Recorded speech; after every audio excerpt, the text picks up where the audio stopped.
आज मैं अब आपको बताने जा रहा हूं कि ये जो इंस्टीट्यूट हमारा पेपर पैटर्न बना रहा है, अगर मुझे अच्छी तरीके से अकाउंट्स का पेपर अटेम्प्ट करना है, मुझे 100 मार्क्स का पेपर कंप्लीट करना है या मैक्सिमम मार्क्स मुझे अगर अचीव करना है, तो किस सीक्वेंस में हमें पेपर को अटेम्प्ट करना चाहिए। ये जो पेपर अटेम्प्ट सीक्वेंस का ओपिनियन है, ये मेरा पर्सनल ओपिनियन है। अगर मैं स्टूडेंट होता तो मैं इनिशियली स्ट्रेटजी यही बना के जाता कि मैं इस तरीके से पेपर अटेम्प्ट करूंगा। हाँ, एग्जाम हॉल में क्वेश्चंस को देखकर हमारी स्ट्रेटजी थोड़ी बहुत ऊपर नीचे चेंज हो सकती है। जैसे सितंबर 25 के एग्जाम में क्वेश्चन नंबर 2 में इंस्टीट्यूट ने थोड़ी चीजें टफ की थी, सम ऑफ ईयर्स डिजिट मेथड देके, तो उस केस में हम पहले फिर क्वेश्चन 2 नहीं करके क्वेश्चन 6 कर सकते हैं। वो थोड़ी बहुत स्ट्रेटजी एग्जाम हॉल में बैठ के आपको बनानी पड़ती है। जो आपको वहीं बैठ के बना सकते हो वो मैं पहले से आपको बता नहीं सकता, क्योंकि मुझे नहीं पता पेपर क्या आएगा। बट अगर पेपर जैसा इंस्टीट्यूट नॉर्मली बनाता है वैसा आया, तो ये जो मैं आपको पेपर अटेम्प्ट सीक्वेंस बता रहा हूं, ये पेपर अटेम्प्ट सीक्वेंस यूज करने से आप मैक्सिमम मार्क्स स्कोर कर सकोगे अकाउंट्स के पेपर में। पेपर अटेम्प्ट करने का बेसिक रूल क्या होता है? बेसिक रूल यही होता है, जो सबसे अच्छा आता है या जो सबसे अच्छे से आपको आता है वो पहले कर लो। हमेशा जब भी पेपर अटेम्प्ट करें आप, सीए फाउंडेशन में, सीए इंटर में, सीए फाइनल में, या आप कोई भी कॉम्पिटिटिव एग्जामिनेशन में, हमेशा अपनी स्ट्रेंथ पर कैपिटलाइज करो। अगर आपका स्ट्रेंथ है से for example bank reconciliation statement, तो पहले आपको बीआरएस ही बनाना चाहिए, बीआरएस ही अटेम्प्ट करना चाहिए। स्ट्रेंथ है मतलब आपने उस चैप्टर को अच्छे से पढ़ा है, उस चैप्टर के कई सारे क्वेश्चन आपने बना रखे हैं और जैसा भी क्वेश्चन आएगा आप बना सकते हो, तो आपका वो चैप्टर स्ट्रेंथ है। अगर वो चैप्टर स्ट्रेंथ है तो इंस्टीट्यूट पेपर में अगर क्वेश्चन टफ भी देता है तो आप 100% उस क्वेश्चन को ट्राई करके बना सकोगे। इसके लिए हमेशा जो सबसे आपका स्ट्रॉन्ग पॉइंट्स है वो आपको पहले करना चाहिए, and then you must move to moderate and weak points of yours.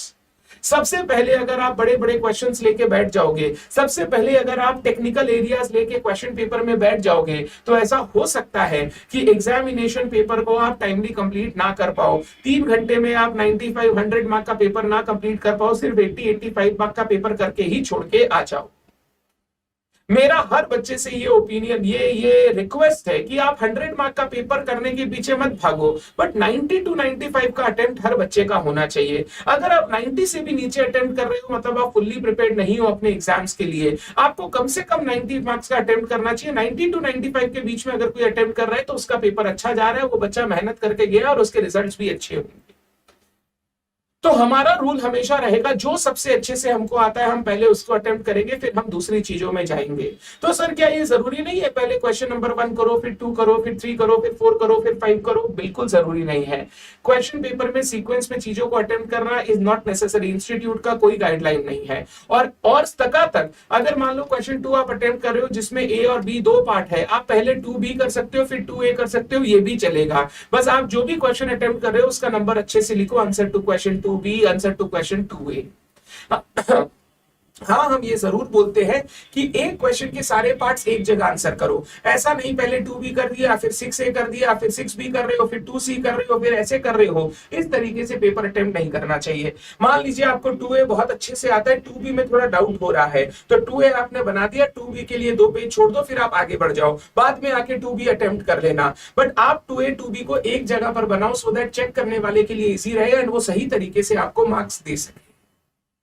तो आप पेपर किसी भी सीक्वेंस में अटेम्प्ट कर सकते हो, बट एक क्वेश्चन से रिलेटेड सारे पार्ट्स एक जगह पर होना चाहिए। हैफाजत तरीके से पेपर को अटेम्प्ट नहीं करना चाहिए। अब अगर फाउंडेशन अकाउंट्स की बात करूं, तो मेरे हिसाब से फाउंडेशन अकाउंट्स के पेपर को अगर कोई अटेम्प्ट कर रहा है तो उसके लिए बेस्ट पेपर अटेम्प्ट सीक्वेंस रहेगा ये। सबसे पहले बच्चे आपको क्वेश्चन नंबर 2 अटेम्प्ट करना चाहिए। क्वेश्चन नंबर 2 में 2 10-10 मार्क के क्वेश्चन होते हैं, 2 का A एंड 2 का B। नॉर्मली देखा गया ये क्वेश्चन नंबर 2 आसान टाइप का क्वेश्चन आता है, अटेम्प्ट करने लायक क्वेश्चन आता है। अगर आपको क्वेश्चन पेपर देख के लगता है क्वेश्चन नंबर 2 मेरे को दोनों आते हैं, तो आप सबसे पहले क्वेश्चन नंबर 2 अटेम्प्ट कीजिएगा। 2 के बाद आप जाओगे क्वेश्चन नंबर 6 में, जहां पे 15 मार्क का एक इशू फॉर फीचर से क्वेश्चन आता है। वो 6 का A नंबर क्वेश्चन जो होता है issue for feature and re issue of share से, वो काफी आसान टाइप का होता है। एंड आप देखोगे अगर आपने वो चैप्टर अच्छे से किया है तो आप इजीली उस क्वेश्चन को पूरी अच्छी तरीके से अटेम्प्ट कर लेते हो। तो इसके बाद आपको जाना चाहिए 6 में। 6 का A होता है 15 मार्क का इशू फॉर फीचर, फिर 5 मार्क का थ्योरी, जो आप सेकंड क्वेश्चन लिखोगे। तो 20 + 20 40 मार्क्स मेरा यहाँ कंप्लीट हो जाता है। जैसे ही मैं क्वेश्चन 2 क्वेश्चन 4 करता हूं। इसके बाद आपको जाना चाहिए क्वेश्चन नंबर 1 या क्वेश्चन नंबर 5 में। दो चॉइस है, आप पहले 5 कर लो फिर 1 कर लो, या पहले 1 कर लो फिर 5 कर लो। याद रखना question 1 is a compulsory question, वो आप कोई हाल में छोड़ नहीं सकते। तो 1 को एकदम लास्ट में करना सही नहीं है और 1 को पहले भी करना सही नहीं है। क्यों? क्वेश्चन नंबर 1 में 12 मार्क का ट्रू फॉल्स आता है, 4 मार्क का थ्योरी आता है। आप समझ लो 16 मार्क का थ्योरी टाइप का क्वेश्चन आता है, जिसमें आपको आंसर प्रॉपर्ली बना के लिखना पड़ता है। कोई बच्चा अगर उसका इंग्लिश थोड़ा ऊपर नीचे है या वो मन से बना के लिखने की कोशिश कर रहा है, तो क्या होता है, इनिशियली ये सब लिखने से मार्क्स कट जाते हैं। पेपर चेक करने वाले को ही समझ में आता है कि बच्चे को थोड़ी बहुत नॉलेज है, वो अपने मन से बना के लिखने की कोशिश कर रहा है, उसको पूरी क्लियर नॉलेज नहीं है।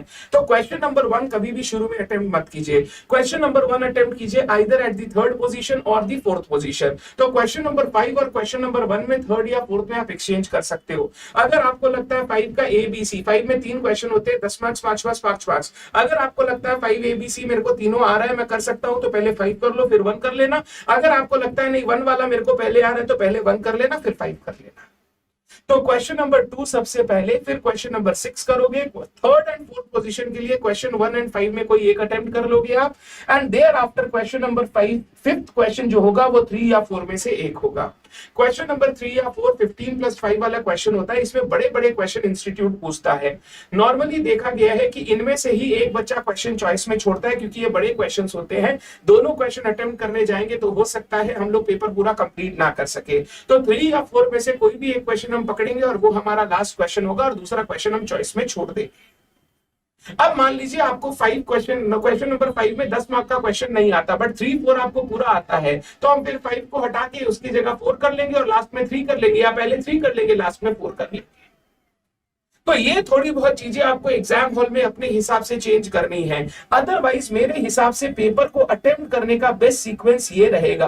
क्यों ये रहेगा? इससे आप देखोगे आप धीरे धीरे धीरे धीरे पेपर का मार्क्स कवर करते जा रहे हो। 40 मार्क्स कवर हो जाएगा, फिर 60 कवर हो जाएगा, और ऐसे आप मैक्सिमम चीजें कवर कर पाओगे in the time of 3 hours.